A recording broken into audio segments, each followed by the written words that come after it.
कोल्हापूर जिल्ह्यातील हातकणंगले तालुक्यातून धक्कादायक घटना समोर आली आहे। नवऱ्याचे तृतीयपंथीसोबत अनैतिक संबंध असल्यामुळे बायकोने त्याला जाब विचारण्यास सुरुवात केली। सतत वाद सुरू असताना नवऱ्यानं बायकोची कोयता आणि हातोड्यानं वार करून हत्या केल्याची घटना समोर आली आहे। भादोले कोरेगाव रस्त्यावर भादोले गावच्या हद्दीत ही घटना घडली। रोहिणी प्रशांत पाटील वय वर्ष 28 असं हत्या झालेल्या पत्नीचं नाव आहे। या प्रकरणी पोलिसांनी रोहिणीचा पती प्रशांत पाटील याला ताब्यात घेतले।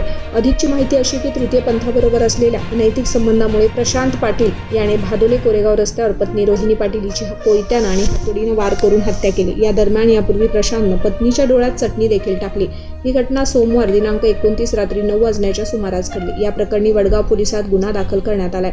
पती प्रशांत हा मध्यरात्री कोल्हापूरच्या स्थानिक गुन्हे अन्वेषण शाखेत हजर झाला।